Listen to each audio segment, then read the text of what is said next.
en La Tribu, La Tribu, La Tribu. Qué gusto, vamos a ponerla acá. Ahí la estoy viendo ya, qué emoción verla, porque la verdad que teníamos rato de no verla y de verdad usted sabe que le tengo mucho aprecio. Se trata de nuestra invitada especial hoy, Julia Evelyn Martínez, es economista, además es docente, catedrática y bueno, qué gusto a la distancia, Julia Evelyn, saludarla. Buenos días, bienvenida a La Tribu. Ahora somos La Tribu. ¿Cómo está? No, sí. Muy buenos días, un saludo muy cariñoso para usted, para todo su equipo de La Tribu y por supuesto para toda su audiencia. No me ha visto porque no han querido, porque no me han invitado. Pero ustedes solo me invitan y yo aquí con gusto digo presente. Así lo sé y así lo demuestra siempre que hemos conversado en este programa durante estos últimos años. Yo encantadísima de escuchar, de verle ahora, pero sí, realmente le escucho todas las mañanas y me encanta el programa. Bueno. Siempre me río, usted ya sabe que yo que soy una persona tan seria. Le hacemos reír. Este programa sí me hace reír. Es que, mire, Julia Evelyn, necesitamos un poco de risas en estos días. O sea, pues sí, no podemos estar quejándonos todo el tiempo, Julia Evelyn. No, toda la razón. Yo creo que en la situación del mundo y la situación de nuestro país en particular está pero tan sombría, tan pesimista que se ve las perspectivas, sobre todo las perspectivas económicas, que yo creo que si algo nos va a mantener con vida y nos va a mantener a flote va a ser tener el humor. Tener buen humor y también aprender a reírnos de nosotras mismas, de nosotros mismos. Eso, pero... Sí, no, sigan adelante. No, aquí, por eso, mire... Obviamente, manteniendo, como siempre le he dicho, riéndonos y tomando las cosas con humor, pero manteniendo los pies, como decimos, polo a tierra, ¿verdad? Mire, los piecitos sobre la tierra. Por eso, no divagar, pues, y que en el humor se nos vaya a ir el sentido. Exactamente. No, y hacer reír no es fácil. Pero ustedes lo hacen bien. Felicidades por esta nueva etapa también. Eso, bienvenida. Entonces, bienvenida. Por eso nuestro eslogan, observar la realidad sin perder el buen humor. Pero bueno, entonces empecemos por lo que la pone de mal humor. Ahorita, ¿qué la tiene de mal humor? Le voy a poner tres cosas, porque usted es economista, ¿vea? Vamos a ver, ¿la pone de buen humor el presupuesto o de mal humor? El presupuesto que presentó el ministro. Eso me tiene al borde de un ataque de nervios. ¿Por qué? Mire, realmente es que el problema es que no puedo. Mire, para las personas que trabajamos en el análisis económico, pues que de eso nos ganamos la vida, claro. de eso vivimos, pues la información es un tema fundamental. Si no existen datos, sobre todo lo que le llamamos datos duros, que no son opiniones, sino que son números, es bien difícil que podamos pronunciarnos sobre una tendencia o dar recomendaciones sobre un curso que debe seguirse, digamos un camino a seguirse. Y en este caso, el gran problema, y por eso es que le digo que estoy al borde de un ataque de nervios, es que el señor ministro de Hacienda no ha tenido todavía la gentileza, no ha tenido a bien colocarnos en el portal de transparencia, ni siquiera de entregarles a los diputados de la oposición, que son los que podrían hacernos llegar el presupuesto, el documento del presupuesto, o sea, las cifras del presupuesto. Bueno, pero hay unas cifras... Solamente sabemos.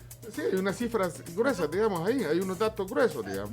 Son cifras gruesas, pero sobre las cuales es bien, bueno, que simplemente se pueden hacer descripciones. Bueno, que aumenta 500 millones de dólares, que son 7.900 millones de dólares, que el rubro que más crece es el de la seguridad nacional y concretamente el de la Fuerza Armada, que solamente se van a necesitar 480 millones de dólares de deuda, pero todo eso ustedes se lo pueden decir y repetir, pero lo que pasa es que hay que verificar si esas grandes afirmaciones y esos grandes números son posibles con el desglose de las partidas presupuestarias y con las fuentes de financiamiento de esas partidas presupuestarias. Claro, pero además tenemos... Lo acaban de presentar ahorita, lo acaba de presentar el ministro recién la semana pasada. Pero, sí, pero la ley le obliga. Pero es que la cuestión es que varias cosas. Ajá, sí. La ley le obliga a que tiene inmediatamente que él entrega ese presupuesto, ¿verdad? Porque cuando él entregó un mamotreto, entonces inmediatamente esa información debe estar disponible en el portal, por eso se llama de transparencia del Ministerio de Hacienda. Okay. Eso se ha hecho todos los años. O sea que eso es. Ese es donde no se ese es el mamotreto. Pero es que yo me temo. ¿Con quién habla? El chino. Mire, espérame, pero el chino lo conoces. Sí, tuvimos. Se estuvo cuando vino al estudio. El chino, pero de cariño le decimos Claudio. Ay, qué bonito. Claudio Martínez. Sí. Mucho gusto. Sí. No, lo que le quiero decir. El mamotreto. Es que ese es un mamotreto, pero ¿quién? Así como están las cosas en nuestro país.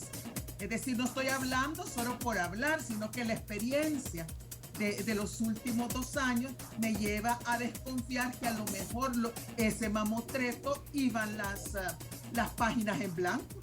¿Quién nos dice que no iban en blanco esas páginas? Si no lo abrió, no lo enseñó y los diputados y diputadas no lo tienen, pues no tienen ese mamotreto, ni lo tienen en físico, ni lo tienen en PDF. Y le digo porque yo he movido todos mis contactos posibles, y que algunos me quedan todavía, y nadie me puede decir a dónde está el presupuesto, ni me lo envían, ni a dónde lo puedo descargar. Así es que es un mamotreto. Ojalá que en el transcurso de este día al ministro de Hacienda o se le mueva el corazón o se le mueva la transparencia, pues, y lo quiera compartir para que podamos hacer los análisis respectivos, ¿verdad? O terminen de hacerlo, porque yo me temo que no han terminado de hacerlo. Disculpe la sinceridad con la que le estoy hablando, pero yo creo que no han terminado. Y que para cumplir, como dicen, las apariencias, para cumplir. No, y el plazo, lo llegaron a entregar. Y el plazo también. Yo me temo que es eso. O sea, que llevar un documento en blanco. Así. Se han visto cosas. Mire, en este país, como dicen, se han visto muertos botando basura. Esa es una expresión que es muy salvadoreña. Aquí usted puede ver cualquier cosa. Pero mire... Entonces eso es lo primero, pero sigas el listado de cosas que me tienen mal. Vale, pero solo quiero preguntar, pero no, mire, pero bueno, a pesar de que, bueno, usted dice que cree que puede estar hasta en blanco, bueno, cumplieron el requisito y el plazo, pero no, por lo menos en esas líneas gruesas que le digo, no suena bien que se hable de un incremento importante en el presupuesto de salud, de educación. Bueno, ya dijo defensa, pues obviamente defensa, bueno, eso es otro tema. Lo que más aumenta es defensa. Sí, a mí lo que me preocupa, y perdone que voy a echarle un poco. Ay, no, ustedes que estaban tan contentos. No, mire, aquí está. Ahorita no nos ve tanto la sonrisa. Yo tengo sonrisa. Ahora, a Camila, si le ve ella es Camila, ella es Camila Peña. Hola, Julia Evelyn, mucho gusto. Como dice, me van a disculpar la sinceridad con la que voy a hablar. Adelante. Dele. Una cosa...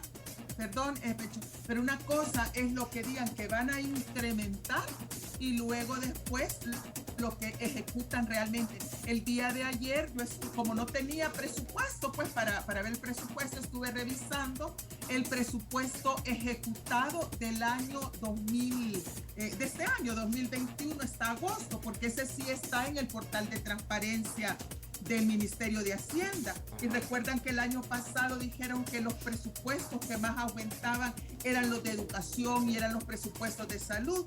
Pues le quiero decir que así como van las cosas y con todos los recortes que han ido aprobando a lo largo de todo el año, es decir, desde el mes de enero del 2021 hasta agosto del 2021, le voy a dar solo unos datos que logré así apuntar así un poquito a la carrera, pero ahí están en el portal de transparencia. Fíjese que a lo que significa a la atención hospitalaria, este año le han reducido $38 millones. Estamos hablando de 2021, con un presupuesto que decía que aumentaba. A la atención primaria de salud, 17.7 millones. Al desarrollo infantil temprano que se da en los hospitales, 12.4 millones. A la atención de salud básica, 14.4 millones. E incluso al Hospital de El Salvador, que es como la obra más emblemática de que lo que es el salud, le han recortado hasta lo que va de agosto 7.7 millones. Entonces, y puedo decirle, por supuesto, a quien le han aumentado casi 30.2 millones sobre lo que le habían aprobado el año pasado, en el diciembre del año pasado, es al Ministerio de Hacienda, que le han aumentado más de 30 millones de dólares en operaciones del ejército. Entonces, ¿qué es lo que quiero expresar? Si es que ya los confundí. Que a usted nos pueden decir en el presupuesto que aumenta salud, que aumenta educación, ¿verdad? Y la gente entonces se entusiasma y cree que las cosas van a mejorar en los hospitales, en las unidades de salud, en los servicios básicos de salud, que la infraestructura de las escuelas va a mejorar, que va a haber internet para todas las escuelas, computadoras para todos los niños y las niñas. Entonces, eso es lo que dan esos números gruesos. Pero a lo largo del año, por eso es que es lo que tenemos que ver, a lo largo del año se van dando una serie de ajustes al presupuesto que son aprobados en el caso de la última Asamblea Legislativa, pues, sin ningún tipo sin ningún tipo de discusión, sin ningún tipo de análisis, y simplemente se va con es como que la Asamblea Legislativa y el Ministerio de Hacienda tuvieran unas enormes tijeras de podar, ¿verdad? Y entonces van podando salud y van podando educación. Entonces, lo que supuestamente aumentan al inicio del año, porque es lo que se ha aprobado de presupuesto, lo van cortando a lo largo del periodo, y entonces lo que nosotros tenemos que empezar a analizar no solamente es el presupuesto que se aprueba, sino que el presupuesto que se ejecuta.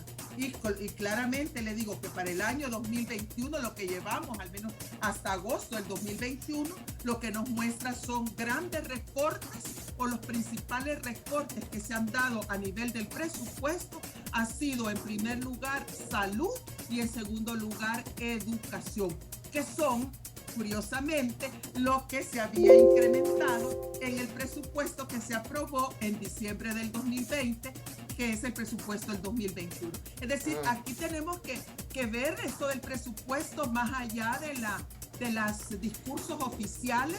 Tenemos que verlo más allá de los grandes números que nos están porque mire, perdón. Por eso es que necesitamos esos datos. Por eso lo necesitan ya los datos específicos, claro, pero uno ve eso, usted dice, uno ve esos titulares o esas cifras donde dice salud al 5.5, porque yo siempre he escuchado a la gente de diversas áreas de salud, por ejemplo, que quisiéramos tener el porcentaje del PIB en salud como lo tiene Costa Rica, como lo tienen otros países, y aquí, por eso, pero entonces eso, pues uno lo ve bien, desde lejos. No se claro discuta. que está bien, pero lo que... perdón, bueno, lo voy a intentar decir de otra manera. Sí, eso está excelente. Si tuviéramos el PIB, el porcentaje de presupuesto de educación y de salud que tuviera Costa Rica, ya con eso yo al menos prometería que me pasaría todos unos 2 años calladita sin hacer ninguna... Yo pensé que iba a prometer pasarse a nuevas ideas, iba a decir, no creo que me acepten, pero bueno. No, es que mire, aquí han hecho promesas, mire, Julia Evelyn, aquí han hecho promesas, ¿verdad, Chino? Han hecho promesas, ¿te acordás?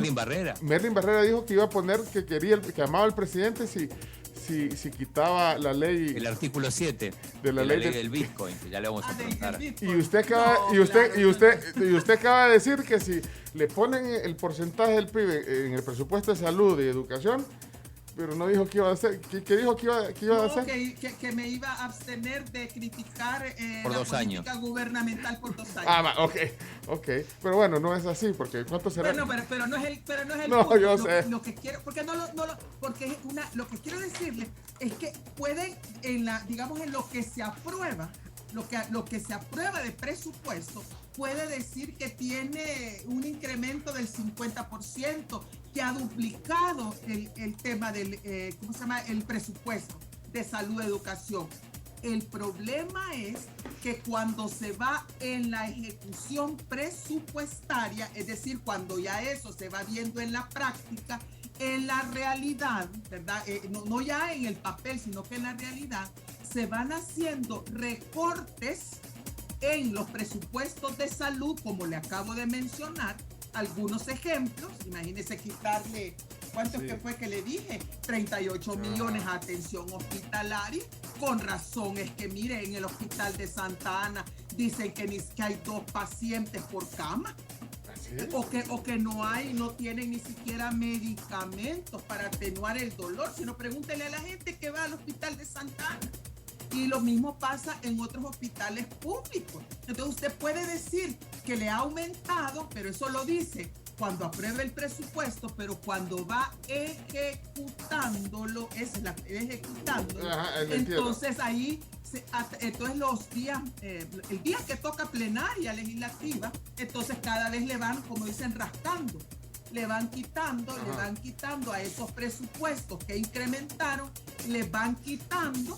Y entonces, y eso la gente ya no le presta atención, porque la gente solo se queda con el mensaje y la buena noticia. Ay, cómo incrementó el gobierno el presupuesto de salud. Ya no va a haber desabastecimiento de medicina. Si hoy todos vamos a tener salud. No, pero cuando le van, como dicen, cutarreándola, bueno, cortando. Le van cortando y cortando. Y eso, ¿para dónde lo pasan? Pues lo pasan para los presupuestos que no son tan populares, que no son tan queridos, ¿verdad? Como por ejemplo el presupuesto de defensa. Entonces, eso es lo que pasa. Bueno, pero yo aquí realmente, como le digo, yo estoy hablando no a partir de lo que va a pasar, sino que estoy hablando a partir de lo que ya pasó en el año 2021. Entre lo que aprobaron y lo que han ido ejecutando. Y a mí me da no sé, y creo que es el momento, sobre todo porque la gente cuando habla del presupuesto y le dicen que ha incrementado salud o que ha incrementado educación, la gente ya no cree, porque dice, ¿y de qué sirve pues que aumenten esos presupuestos si la calidad, si no hay medicinas en los hospitales, si no hay atención de calidad en las unidades de salud, que son las comunitarias, o en los centros comunitarios, que son los EPOS, ¿verdad? Donde no hay nada, donde las ambulancias ni siquiera tienen gasolina, y Julia, porque no tienen gasolina no pueden trasladar pacientes. Entonces una cosa es la teoría del presupuesto, lo que van a aprobar, que como le digo, yo al menos no me atrevería a profundizar más en el tema presupuestario porque me faltan los datos, más allá de esos datos gruesos. Y otra cosa muy distinta es lo que se va ejecutando y lo que le va llegando efectivamente a la gente. Porque a mí, no sé, la gente, digamos la mayor parte de la población pobre, la que se consideran que en la UCA le llamamos las mayorías populares, esa gente realmente yo creo que necesita mejor abastecimiento de medicamentos, de equipamiento médico, mejorar la calidad y la calidez en la atención, sobre todo, bueno, no solo en los niños, sino que a todos los niveles, ¿verdad? Y necesitan más eso que, por ejemplo, hacer un tren en el Pacífico o hacer otro aeropuerto allá en el Oriente. Julia. Entonces, o tantos pasos a 2 niveles que, como dicen, que eso no resuelve el problema del tráfico en El Salvador. Bueno, vamos a pasar a otro tema. Bueno, nos queda claro, faltan datos, vamos a seguir. Hoy ya no le vamos a perder la pista. Solo quiero hacer una pregunta y luego también el Chino, Jenny tienen preguntas, pero una es, ¿qué materia está dando ahorita? ¿Está dando cátedra ahorita en la UCA?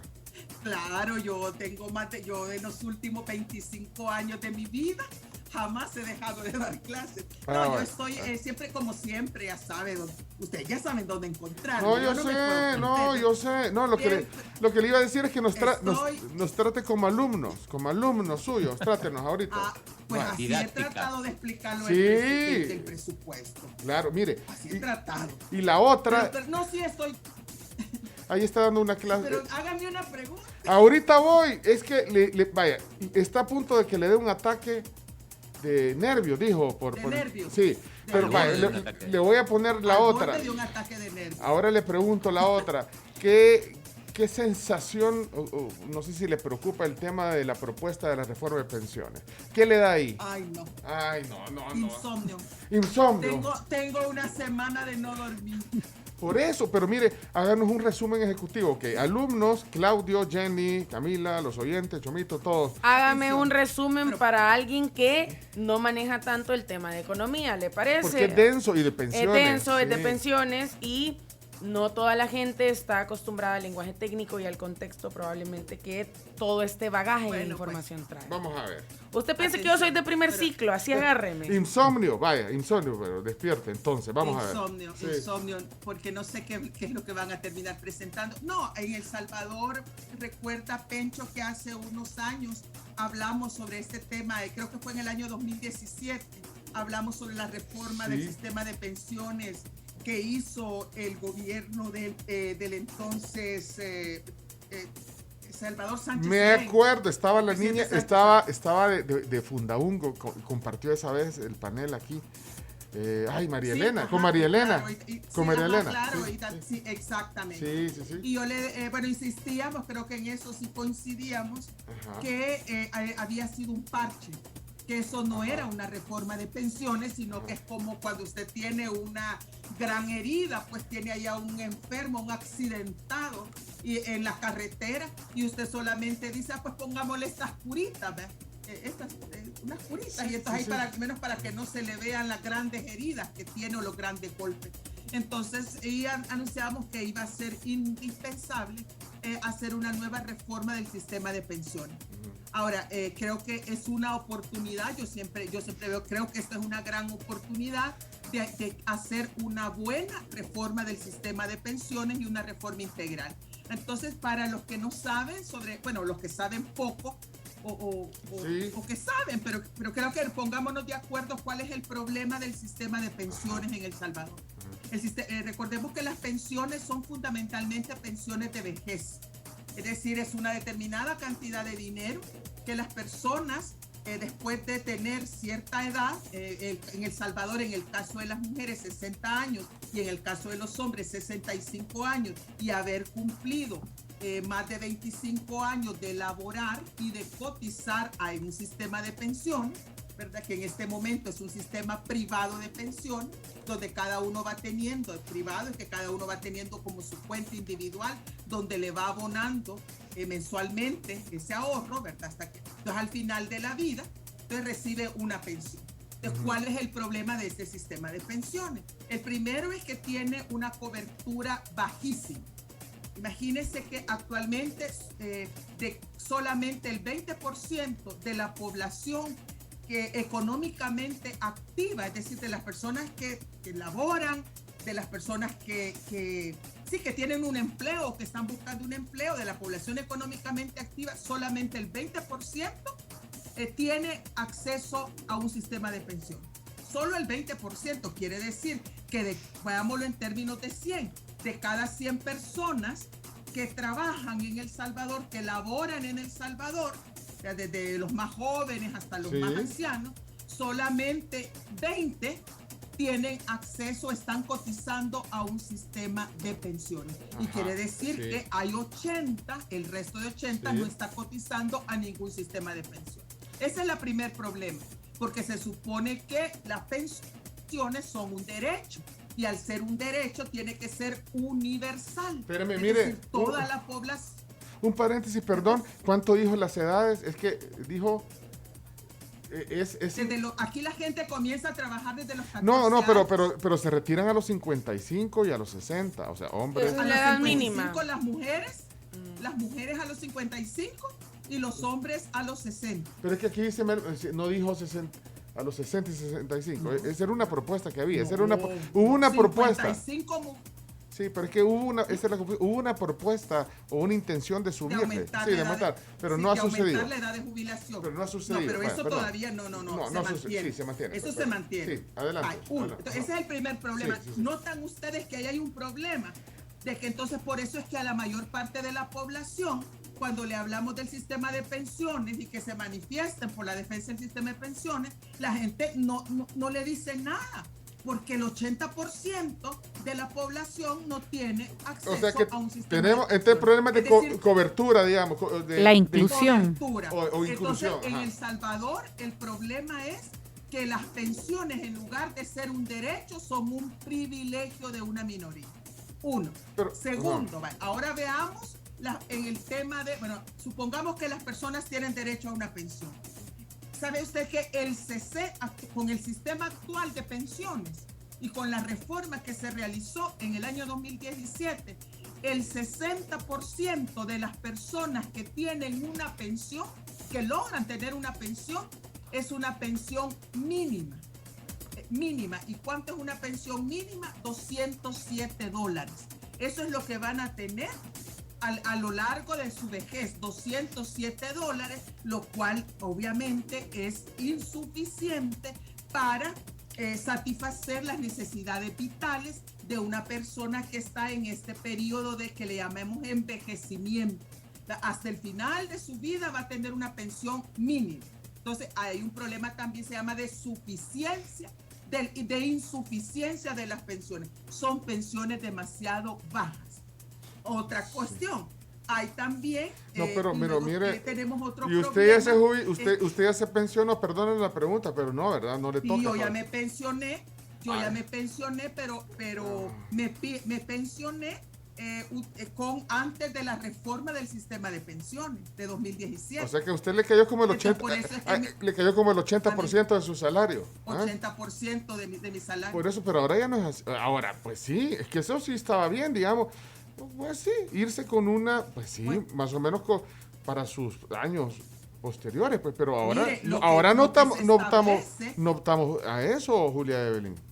No, si no le digo que lo mínimo que casi todas las personas que se están jubilando. Un ejemplo, así como ustedes quieren ejemplo. Sí, una persona que en este momento esté ganando $1,000, $1,200, pongámosle $1,200, y se jubila con una pensión de $1,200. Suena bien, ¿verdad? Uno dice, ay, voy a ver cuánto me van a dar de pensión. ¿Sabe cuánto le va a tocar? ¿Cuánto le va a tocar? $207. Pues sí. $207. O sea, como no se puede cuidar. No se puede, pues sí. Y por eso es que muchas personas, tanto en el sector público como en el sector privado, no se jubilan. No es por el amor al ¿cómo se llama? Al trabajo, al empleo, que están identificadas con la empresa, con la institución o con la patria. No tiene nada que ver con eso. Simplemente las pensiones son muy bajas. Bueno, pero entonces hay un problema. Sí, pero entonces hay un problema, digamos, para aterrizar en esto. Hay un problema, yo no sé si había un tercer punto, Julián, pero el problema es que entonces... claro que hay un tercer punto. Bueno, entonces, ¿cuál es el tercer punto? Porque al final el tercer punto se llama sostenibilidad financiera. Este es un sistema de pensiones que no puede funcionar de manera, como le digo, autónoma. Siempre es un sistema insostenible. Es decir, este sistema, para que funcione, no basta solamente con el ahorro de las personas, con la cotización de las personas, porque los salarios de las personas en El Salvador son extremadamente bajos. Yo le estoy poniendo ahí 1,200, pero no es el promedio de salarios en El Salvador. El promedio de salarios en El Salvador está entre $300 y $500. Ese es el salario promedio en El Salvador. Entonces, yo lo que le acabo de poner es una excepción. Sí. Entonces, no puede sostenerse solo con los ahorros de las personas, ni tampoco solo con la rentabilidad de las inversiones del fondo de pensiones, que son los que hacen las AFP, sino que este sistema, para que tenga sostenibilidad, tiene que ser un sistema que tenga o cuente con un apoyo directo del presupuesto general de la nación. O sea que aquí, para funcionar este sistema, necesita ser un sistema público de pensiones. No puede ser un sistema privado. Entonces, lo que necesitamos, solo recapitulando, hay un problema de baja cobertura, hay un problema de pensiones que son insuficientes Y en tercer lugar, hay un problema de que no es sostenible en sí mismo. Entonces, mire. Y por tanto, aquí la salida, lo que necesitamos, solo con eso termino, necesitamos es una reforma de pensiones. Claro que necesitamos una reforma de pensiones, pero una reforma de pensiones que aborde esos 3 problemas que yo le acabo de mencionar y que enfrente de una manera decidida y de una manera concertada, enfrente la solución de cada uno de esos problemas y que ya deje de andarle poniendo parches, porque este sistema no es de parches, este sistema necesita una reforma integral. Estamos claros ahí en su exposición. Hemos venido con parches, se necesita la reforma, las 3 razones usted las ha resumido. ¿Y cuál es el insomnio? Pues si van a hacer una reforma, ¿cuál es su insomnio entonces? Mi insomnio es que el presidente, no sé si no es un tema del presidente, creo que el gobierno, el ejecutivo no está pensando en una reforma integral del sistema de pensiones. El gobierno lo que está pensando es en estoy especulando. Simplemente quiero decir, no he leído ningún documento, solamente he leído he hablado con algunas personas que están cerca de esa reforma y me temo que lo que me tiene insomnio y con preocupación, con preocupación, es que lo que quiere el gobierno es simplemente nacionalizar, que es diferente a ser público, a nacionalizar el sistema de las pensiones. Pero eso no es un parche, eso no es un parche. No es un parche, eso no es un parche, esa es una reforma heavy, digamos. No, porque es que mire, ¿para qué quiere nacionalizar las pensiones? Quiere tomar control de ese sistema del fondo de pensiones, que son como 11,000 millones de dólares, algo más o menos que está en manos de las AFP, tomar ese fondo de pensiones y empezar a agarrar de ese fondo de pensiones para financiar los déficits presupuestarios o los déficits que tiene en su gestión, digamos, en los presupuestos, o que tiene cada vez que se enfrenta a una emergencia o cada vez que quiere hacer algo necesita del fondo de pensiones. Entonces, el fondo de pensiones, la opción no es, obviamente, en mi opinión, las AFP no deberían de estar administrando ese fondo de pensiones, porque eso es el colmo. Además de que son pensiones bajas, las únicas entidades que se han beneficiado de este sistema privatizado de pensiones son las AFP. ¿Y qué pasaría? Las AFP cobran comisiones. Entonces, lo que hay que hacer es un sistema de pensiones como lo recomienda la Organización Internacional del Trabajo, la OIT. Tiene ya una recomendación clara sobre este sistema de pensiones y llama, entre otras cosas, primero a hacer un sistema público de pensiones, que es diferente a un sistema gubernamental. ¿Y qué pasaría? Perdón, pero quiero entender cosas que me quedan ahí. ¿Qué pasaría en eso que está diciendo? ¿Qué pasaría con las AFPs? Usted está especulando también. Bueno, y está hablando de lo que recomienda también la OIT. Pero entonces, ¿qué pasaría? ¿Qué pasa con las AFPs en eso? Tanto en el modelo que usted especula y en el modelo de la OIT, ¿qué pasa con las AFP?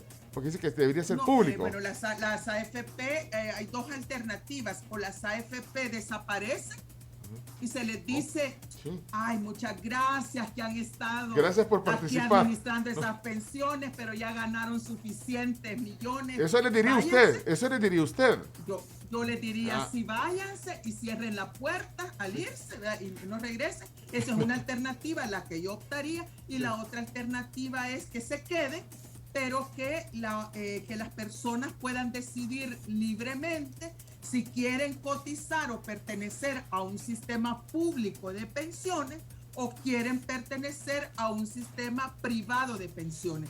Y entonces que las personas que opten con la debida información y con toda la libertad posible por un sistema privado de pensiones, entonces que se queden con las AFP. Pero eso sí, que haya como una aclaración en donde diga que si esas AFP quiebran o si al final de la vida, digamos, productiva de estas personas no les alcanza para jubilarse, que el gobierno no va a llegar a salvar ni a las AFP ni a salvar a las personas que han quedado, ¿verdad?, sin pensiones. porque eso es una decisión tomada libremente y a partir de información. Esa es la segunda opción, que yo creo que podría ser para El Salvador, ¿verdad? Porque El Salvador aquí no somos muy dados a soluciones radicales, sino que siempre andamos viendo ahí cómo lograr queremos quedar bien con Julia, con otro. Sí. Y la opción 1, ¿cuánto costaría eliminar a las AFP? Digo, ¿tiene un costo esto? ¿Hay que indemnizarlo? Nada, no. Es simplemente, sino lo que tendría que hacerse es pagar. Bueno, ahí sí hay un costo, pero es un costo porque el gobierno tiene deudas con las AFP. Porque el gobierno, no sé si se acuerdan, han oído hablar de algo que se llama el Fondo de Obligaciones Previsionales, el FOP. Ese FOP, de ese FOP, el gobierno le ha pedido prestado, no este gobierno, todos los gobiernos anteriores, desde que inició el fondo de pensiones, le han ido pidiendo prestado a ese fondo de pensiones para pagar las pensiones de los empleados que se jubilaron con el sistema público que existía anteriormente. Entonces el Estado, como de pronto se quedó sin ingresos, ¿verdad?, porque desapareció el sistema público de pensiones, entonces para pagarle a la gente, que por cierto ya muchos ya están muriéndose, porque ya están muy viejitos, ¿verdad? O gente que tiene pensión de viudez o pensión de orfandad, pero con el sistema pasado, el público, el que dejó de existir desde el año 1998. Entonces el gobierno, para pagar esas pensiones, como no recibe ingresos de pensiones, entonces ha tenido que irse endeudando con ese FOP. Entonces lo que costaría al gobierno de El Salvador es simplemente pagarle todas las deudas, todos los certificados previsionales, las deudas que tiene con esas AFP, que les tiene que pagar, y ahí podría ser un arreglo. Podría decidir, bueno, mire, yo le voy a ir pagando, pero no de una sola vez, sino que aquí vamos a firmar un acuerdo y cuando se vayan venciendo esta deuda, yo le voy a ir abonando hasta que el final se la pague. Pero mire, solo sería el costo. Podemos empezar, digamos... Pero también iba a decir, bueno, aquí tanto que tenemos que hablar con Julián. Y hoy tenemos un economista en el siguiente segmento, pero vamos a hablar de otros temas de políticas de infancia. Un representante de la UNICEF va a estar aquí, economista. Lo hubiéramos metido a Jimmy a hablar de eso también, pero no va a hablar. Me saluda a Jimmy. ¿Lo conoce usted? ¿Lo conoce? Uy, claro que sí. ¿Jimmy Vázquez? Sí, fuimos colegas en el PNUD. Yo trabajé en Naciones Unidas. Y ahí está conectado, pero él está esperando ahí ya. Pero mire, una cosa le iba a decir, bueno, podemos pasar largo de esto, y yo sé que hay unos puntos... No podemos seguir otro día. No, lo que le quiero decir es que... Es que siento que ya me están despachando. No, espérame, no, Julia. Uno a veces, entiende la yo no le estoy dando, es más que ese todo el programa si quiere, porque vamos a hablar de políticas de infancia, políticas públicas orientadas a la infancia, en el marco del mes de la niñez. Pero mire, y le iba a decir una cosa, yo sé que hay más en el fondo, pero usted dice podría haber un sistema mixto, ¿le entendí? Que podrían quedarse las AFP y el sistema público, podría ser. Un sistema público y un sistema privado, pero que no se relacionen entre sí. Claro, pero usted podría elegir, usted libremente podría elegir a dónde quiere estar, a dónde tener su fondo, por ejemplo. Exacto. ¿Y usted dónde elegiría? ¿O hay que tener más información en lo público? No, yo definitivamente que elegiría el sistema público. De un solo. Pero oiga bien, público. Pero fíjese que las personas, ese es el tema también de la suficiencia y la insuficiencia de las pensiones. Sabe que las personas que se jubilaron en la época del sistema público con el INPEP. Con el INPEP, ¿No le suena INPEP? Sí, estoy viendo. Suena Seguro Social. Ahí estoy viendo lo que le dan a mi mamá. Sí, estoy con mi mamá ahí. Por eso. Y mi papá falleció hace un año. Y mire, pero la verdad que ahí yo hasta me perdí. Pero bueno, ¿pero qué me iba a decir? Pero espéreme, le voy a decir, ¿sabe que ahí uno se podía jubilar con el 80% de la del último salario que obtenía? Sí, claro. Y que las pensiones, 80%. 80%. Entonces, entonces, por eso es que necesitamos un sistema público, ¿verdad? Entonces yo definitivamente que me iría a un sistema público. Obviamente yo ya estoy jubilada, pero para la gente joven, sobre todo yo quisiera que la gente joven como que reflexionara sobre este tema. Yo recuerdo que cuando yo era joven en el siglo pasado, que yo era joven, yo nunca, jamás de la vida me preocupé por las pensiones. Yo me empecé a preocupar por la pensión hasta que cumplí 45 años. Pero mire, hasta ese momento empecé a ver. Julia Evelyn, pero usted se pensionó con el sistema. ¿Con qué se quedó? ¿Con el INPEM o con la AFP? ¿Usted? Yo con las AFP, pero es que yo pues fui de los optados. Ajá, usted optó por... Ese era un grupo privilegiado. ¿Y por qué optó por quedarse en el sistema entonces de las AFP? Le voy a contar porque yo me encontraba fuera del país cuando se dio esa... Yo me encontraba así fuera del país, estaba estudiando en el exterior y entonces se dio esa reforma. Y cuando yo regresé a la UCA, cuando regresó a la UCA, me dijeron que me habían puesto en el sistema. Ay, pues sí. ¿Y que como no había dicho nada, me pasaron al sistema. Pero usted la pusieron pero usted la pusieron en Porvenir, ya ni existe, no, mentira. No, es que se acuerda que salieron varias al principio, Porvenir. Y no le daban hasta vales de gasolina porque usted se afiliara ahí. Julia Evelyn. Pero la Sí. Usted mencionó también la falta de inclusión o la poca cobertura de las AFP. ¿Cuál sería una solución en una nueva reforma? Lo ideal, ¿cuál sería? Tendría que tener tendría que adaptar la cotización de las personas y la forma de cotización, el monto de cotización. La modalidad de cotización tendría que adaptarla a la actividad económica en la cual se desempeñan.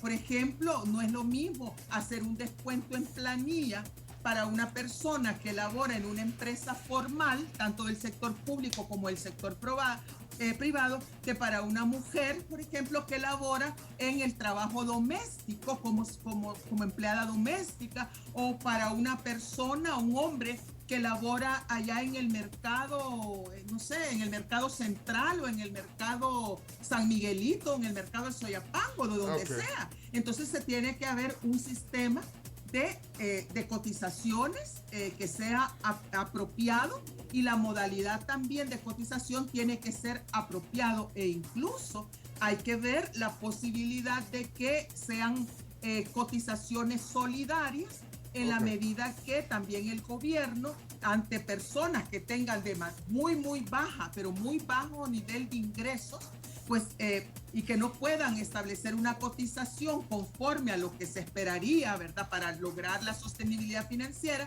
pudieran darle un subsidio, o pudiera decir financiar, por decirle algo, el 50% de la cotización sea a cargo del Estado salvadoreño y 50% de la cotización a cargo de la persona. Pero ahí tiene, eso ya le aumenta la cobertura, pero todavía le falta unas personas bien importantes, que son las mujeres que son amas de casa. Pues sí. Estas mujeres, que se dedican toda su vida, desde las 5 de la mañana, que trabajan para su familia, que cuidan a sus hijos e hijas, que cuidan a las personas adultas mayores, que cuidan a las personas cuando se enferman, es decir, que realizan un trabajo que se llama de cuidados, y lo realizan a lo largo de toda su vida, y que cuando llegan a los 50 años, 55 años, resulta que ahí han cuidado toda la vida y no tienen quien las cuide. Bueno. Ni siquiera tienen lo necesario para sostener su propia vida. Entonces estas mujeres obviamente no tienen ingresos. ¿Cómo van a cotizar? Entonces aquí tiene que haber un pilar que se llama no contributivo. Hay pilares, el no contributivo son mujeres, sobre todo mujeres, porque son las que asumimos el trabajo de los cuidados, ¿verdad?, que trabajan, que no han podido tener un empleo, o que han tenido que salir de los empleos remunerados para dedicarse al cuidado de sus familias, y eso entonces el Estado tendría que financiar vía impuestos, vía como sea, porque aquí podría haber, aquí después vemos, porque primero hay que ver cuál es el sistema de pensiones que necesitamos. Y después que veamos el sistema de pensiones que necesitamos, entonces pongámonos a hacer números y pongámonos a ver de dónde se va a financiar. Pero no empecemos al revés, porque siempre empezamos al revés. Primero vemos la parte financiera y de acuerdo a lo que alcance, así se le va dando los beneficios a las personas. ¿No? Aquí primero, el sistema que necesitamos universal, con pensiones suficientes, y después vemos el tema financiero. Julia, aquí empezamos al revés también, es que este era el tema pensiones. Mire, ¿sabe qué?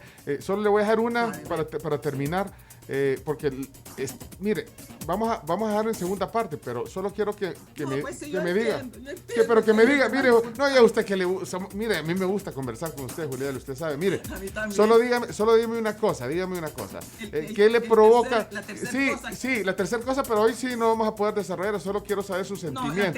No. Esa me enoja. No, espérame, no, le voy a decir, ¿qué sentimiento le provoca la ley del Bitcoin? ¿Qué sentimiento le provoca? Ay, a esa.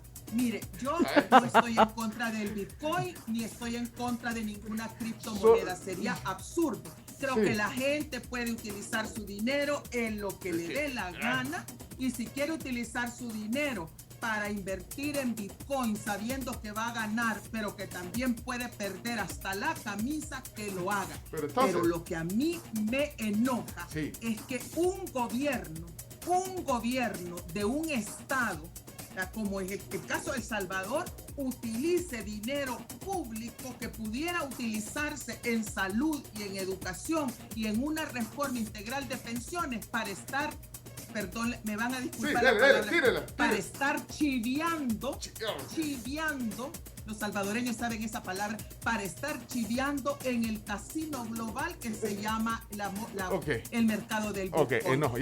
Sube, que si baja, pues sí, pero eso háganlo con su dinero, no lo hagan con el dinero del pueblo salvadoreño. Ok, excelente. He dicho. Y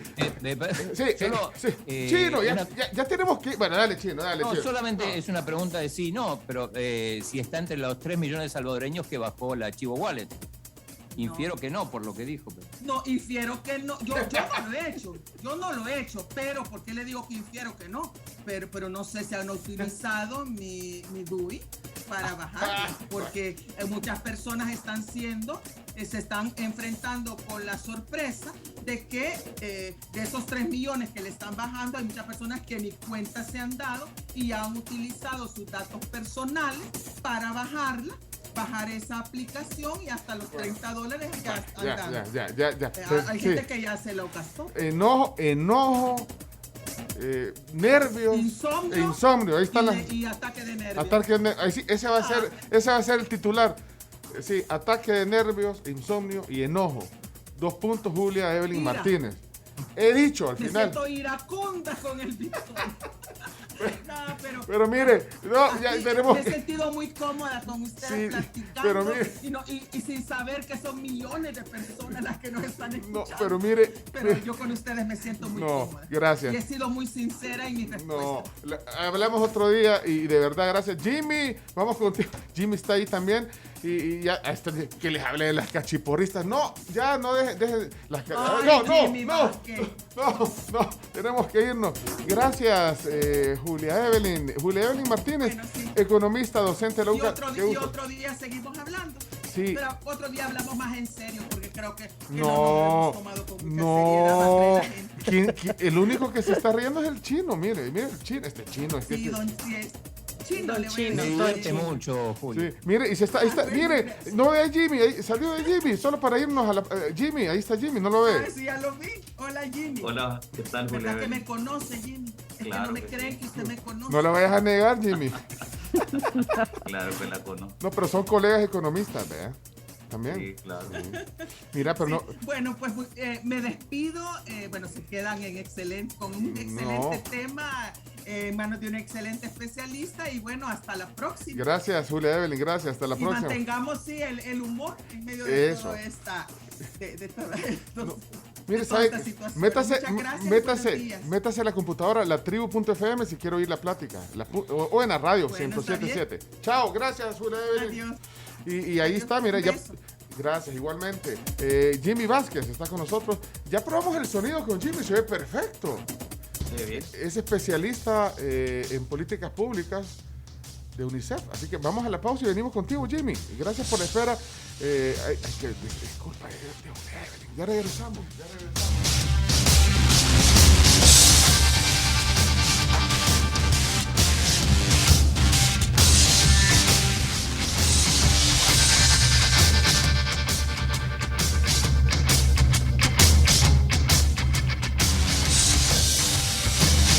Que estabas esperando ya está en Payless. Lleva el segundo artículo de igual o menor valor a mitad de precio. Ve a Payless y descubre los nuevos estilos. A todos les gusta Payless. Promoción válida hasta el 7 de octubre. La tribu, únete a la tribu con Pencho